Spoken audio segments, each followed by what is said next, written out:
Hello दोस्तों, स्वागत है आपका इस नए ब्लॉग में। तो कहिए कैसे हैं आप लोग। उम्मीद करती हूँ स्वस्थ और मस्त होंगे। तो आज दिन है मंगलवार का और ये वीडियो आप लोगों के पास बहुत लेट पहुँच रही है। मुझे इतनी फास्ट एडिटिंग आती नहीं है और प्लस मुझे टाइम भी नहीं मिल पा रहा है, तो इसलिए यह वीडियो लेट जा रही है। ठीक है, कोई बात नहीं है, धीरे धीरे शायद मैं भी सीख जाऊँ, है ना। यह गत्ता बहुत पुराना नहीं है। इस तरह के गत्ते को ना मैं यूज़ कर लेती हूँ कुछ कुछ चीज़ें रखने के लिए। तो फ़िलहाल मैंने इसमें रख रखे थे बच्चों की ही चीज़ें, लेकिन चूहे इतने हो रखे हैं अभी घर में। छोटे छोटे बच्चे हैं, उन्हें वो चूहेदानी में भी पकड़ नहीं सकते, बहुत ही इधर उधर होते रहते हैं। तो चूहों ने इसमें बच्चे दे दिए थे, 5-6 बच्चे इसमें आ गए थे। और जितने भी ऊपर मैंने कलरफुल पेपर लगाए थे, सारे पेपर्स को काट करके और ले जा कर के अंदर अपने बच्चों को ढक दिया था और पूरे पेपर को काट दिया था।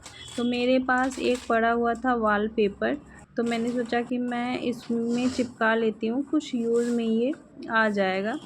तो जो मजबूत होते हैं गत्ते ना, मैं उसे चाहती हूँ कि मैं यूज कर लूँ। तो इस तरीके से मैंने वॉलपेपर को पूरे गत्ते पर चिपका लिया। हाँ, थोड़े से रिंकल्स आ रहे थे, लेकिन उसे हाथ से मैं ठीक करते जा रही थी ताकि देखने में थोड़ी सी फिनिशिंग टाइप की लगे। तो फिर मैं सोचने लगी कि मैं इसे कहाँ यूज़ करूँ, क्योंकि इसमें जो रखा था उसको मैंने फ़िक्स कर दिया था उसकी जगह पे। और फिर मैं सोच रही थी कि इसे कहाँ यूज़ करूँ। मैंने सोचा कि मैं किचन में यूज़ कर लेती हूँ। जी हाँ, और यहाँ पे मैं आ गई हूँ किचन में, जहाँ पे मैं बर्तन अपने धोती हूँ ना, उसी के नीचे मैंने इस तरीके से बनवा रखा है। जब लकड़ी का काम मेरे यहाँ हुआ था तो इस तरीके का मैंने बनवा लिया था, क्योंकि पहले से इसमें कोई भी शेल्फ़ नहीं है, कोई भी ड्रॉअर नहीं है। तो चूँकि बहुत सारा काम लकड़ी का हो चुका था ना, तो किचन में मैंने इस तरीके से बनवा लिया और इसमें पूरा सामान जो है रखा रहता है। और फ़िलहाल चूहों ने बहुत गंदा कर दिया है और इधर वाला रैक जो है मैंने साफ़ कर लिया है और इधर वाले को मैंने साफ़ कर दिया। और इस तरीके से डब्बों को मैंने रख कर के एक पर एक सारे डब्बे मैंने इसमें रख लिए हैं और जितने भी खाली डब्बे थे उसको मैंने नीचे रख लिया है। इसमें जो है मेरे बड़े बर्तन जो हैं वो आ जाते हैं, जो कभी कभी यूज़ में आते हैं, वो बर्तन मैं इसमें रख लेती हूँ। तो इस तरीके से मैंने इसमें सारा सेट कर दिया है। तब तक मेरे बच्चे आ गए थे स्कूल से। तो बच्चों का ना, चूँकि आजकल गर्मी बहुत पड़ रही है, तो बच्चों का कुछ खाने पीने का मन नहीं हो रहा है, तो इसलिए छोटे वाले बेटे ने खाना लिया और बड़े वाले ने कहा कि नहीं मम्मी, मुझे खाने का बिल्कुल मन नहीं कर रहा है, क्योंकि धूप की वजह से ना अक्सर उसको ऐसा होता है, कभी चक्कर आना, तो कभी भूख ही उसको नहीं लगता है, मतलब थक जाता है इधर उधर आते जाते धूप की वजह से बहुत जल्दी। तो मेरे पास था खरबूजा। खरबूजा चूँकि सीज़न है तो पड़ा रह रहा है हमेशा, तो मैंने उसे कट करके दे दिया, प्लस ग्लूकोज़ भी घुला कर के दे दिया ताकि वो थोड़ा-सा अच्छा महसूस कर सके। तो जितने भी खरबूज मेरे पास 1 या 2 पड़ा था, मैंने सारे कट कर दिए। बाद में इसे मैंने भी खा लिया था। खाने के बाद मुझे साफ़ करना था, चूँकि एक जगह साफ़ करना होता है ना तो पूरा घर जो है फैल जाता है। और फ़िलहाल मेरा फ़िल्टर जो है ख़राब हो रखा है, उसमें लाइट ही नहीं आ रही है, तो पानी ला कर के और डब्बे में रखा गया है ताकि पीने के काम आ सके। और इस तरह मैंने झाड़ू लगा कर के और पोंछना शुरू किया। पूरे घर में मैंने पोछा लगा लिया है। किचन चूँकि बहुत ही छोटा है ना, तो इधर से उधर सामान को रखने में बहुत ही मतलब दिक्कत होती है। दिक्कत क्या होती है, मैं अकेले रहूँ किचन में ना तो मुझे कोई दिक्कत नहीं होती है, लेकिन हाँ, 1-2 आदमी अगर खड़े होते हैं ना तो मुझे दिक्कत होती है कि बार-बार इधर से इधर आना-जाना होता है ना, तो दिक्कत होती है। तो यहाँ पे मैं किचन में लगा रही हूँ पोछा और साथ में चल रही है बच्चों की पढ़ाई, जो कि बार बार आके हमसे, जो इन्हें नहीं आ रहा था वो पूछ भी रहे थे। तो मैं बताते भी जा रही थी और साथ में अपना नीचे पोंछते भी जा रही थी, क्योंकि बच्चे आ गए थे। तो फिर मैंने सोचा कि मैं नीचे वाला पहले पोंछ लेती हूँ और फिर मैं ऊपर जाऊँगी तो ऊपर की साफ़ सफाई मैं कर लूँगी। अब मैं आ गई हूँ यहाँ पर बालकनी में। बालकनी में मैंने केवल तुलसी जी का पौधा और शमी का पौधा ऊपर से ला कर के रख दिया है। और एक दिन पहले ना बहुत तेज़, सोमवार के दिन बहुत तेज़ आंधी और तूफ़ान और बिजली भी कड़की थी। बहुत ही तेज़ आया था, तो बालकनी पूरा गंदा हो रहा था।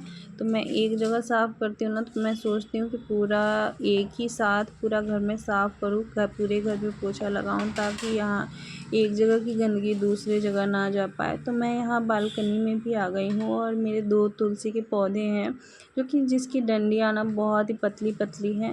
मैं चाहती हूँ कि ये इस पौधे ना थोड़े से घने हो जाएँ, तो इसमें मैंने ऊपर से और मिट्टी डाल दी है पौधों में, ताकि इसकी जड़ें मजबूत हो पाएँ।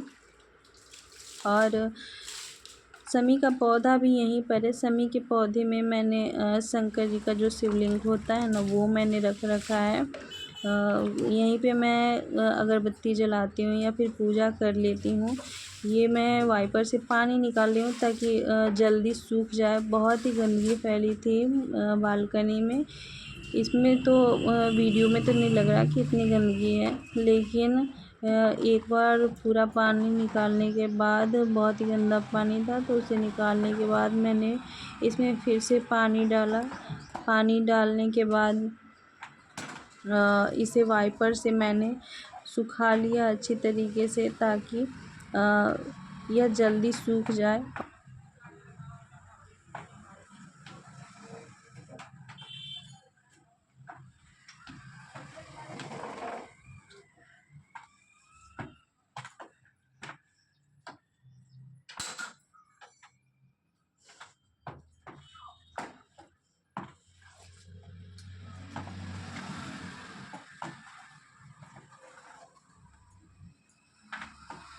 कभी कभी मैं फर्स्ट फ्लोर पर बालकनी पहले साफ़ करती हूँ, उसके बाद से ही मैं सारे मतलब रूम और सीढ़ी वगैरह साफ़ करती हूँ। और कभी कभी ऐसा होता है ना कि मुझे अगर गली धोना होता है ना, तो मैं पहले गली धो लेती हूँ, फिर सारी सफाई करने के बाद बालकनी साफ़ करती हूँ। तो आज मैंने पहले बालकनी साफ़ कर लिया, क्योंकि मुझे अंदर केवल पोछा लगाना था। तो मैं यहाँ पर बालकनी की जो गली है, तो उससे मैं पोछा लगाती हूँ। मैंने रूम साफ़ कर लिया है पहले ही, और उसके बाद ये गली जो है मैं कभी कभी धो लेती हूँ। ये सारा पानी बालकनी में चला जाता है। कभी कभी मैं धोती हूँ, कभी कभी मैं केवल पोछा ही लगा लेती हूँ। तो मैं केवल पोछा ही लगाऊंगी।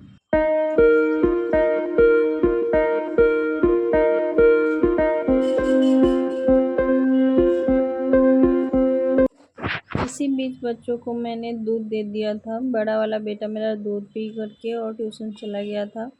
और फिर आप लोगों को बहुत उजाला दिख रहा होगा, लेकिन अभी बज रहे हैं शाम के 6 बज रहे हैं। और इस समय मैंने पूरा अपनी मंदिर की भी साफ़ सफाई कर ली है। और साफ़ सफाई करके मैं आ गई हूँ दिया जलाने के लिए। मैंने सोचा अब नहा के ही और फिर दिया जला के तब मैं नीचे जाऊँगी। तो मैं आ गई हूँ दिया जलाने के लिए। एक दिया मैं तुलसी जी के पास जलाती हूँ, और एक दिया जो मंदिर में डेली जलता है शाम को, मतलब दोनों ही दिए जलते हैं। तो मैं यहाँ पे जला लूँगी दिया, और कर लूँगी मैं भगवान जी की आरती। शाम के समय भोग वगैरह सारी चीज़ें मैं लगा करके, और सबसे पहले मैं तुलसी जी के पास जाऊँगी, तो अपनी दिया जो है वहाँ पे रख दूँगी, और उसके बाद यहाँ पे मैं आरती करूँगी।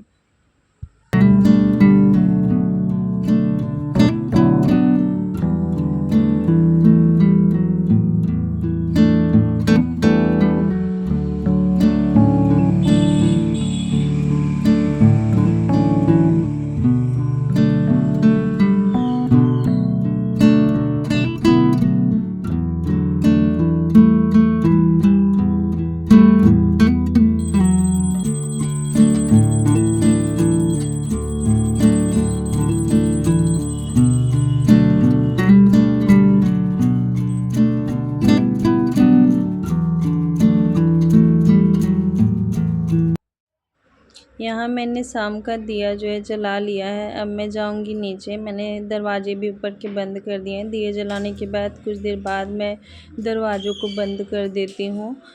मच्छर भी बहुत आते हैं बाहर से, तो इसकी वजह से भी बंद कर देती हूँ। और नीचे जब आई तो बड़ा वाला बेटा मेरा ट्यूशन से आ चुका था, और ट्यूशन से आने के बाद ना उसे लगती है ज़ोरों की भूख। तो मैंने बोला कि बेटा दूध पी लो, शाम के टाइम थोड़ा सा अच्छा रहता है, थोड़ा बच्चे खेलते कूदते हैं ना, तो रात का डिनर जब करते हैं तो उस समय तक उनका जो दूध जो है थोड़ा पच जाता है। तो बच्चों ने कहा नहीं मम्मी मुझे तीखा खाने का मन कर रहा है। तो बच्चों को पोहा ना बहुत ही पसंद है। तो पोहा बनाने के लिए बहुत ही सिंपल तरीके से वे खाते भी हैं, लेकिन धनिया पत्ता भी नहीं था, तो मैंने केवल प्याज और हरी मिर्च डाल करके और पोहा बना दिया। बहुत ही सिंपल तरीके से बनाती हूँ, लेकिन बहुत ही टेस्टी लगता है इस तरीके से भी, है ना। तो मैंने काट लिए 2 प्याज। प्याज मैं ज़्यादा डालती हूँ इसमें, थोड़े कच्चे कच्चे प्याज रहते हैं ना, तो अच्छे लगते हैं। और केवल मैंने इसमें हल्दी और थोड़ी सी और नमक डाल दिया था। और डालने के बाद पोहे जो मैंने धो करके रख दिए थे, थोड़े से फूल गए थे पोहे, तो बहुत ही अच्छा बना था। बच्चे इसे बहुत ही चाव से खा लेते हैं। तो मुझे सूट भी नहीं करने दिया बच्चों ने, और जब मैंने इसे बना कर के निकाला तो वो तुरंत ही ले गए नमकीन के साथ। वो नमकीन के साथ ही खाते हैं। तो ये छोटी सी वीडियो अगर अच्छी लगी हो तो प्लीज़ चैनल को सब्सक्राइब कीजिए, और लाइक शेयर कमेंट भी कीजिए। आप मुझे कहाँ से देख रहे हैं कमेंट में ज़रूर बताइए। तो आप लोगों से मिलते हैं नेक्स्ट वीडियो में, तब तक के लिए राधे राधे।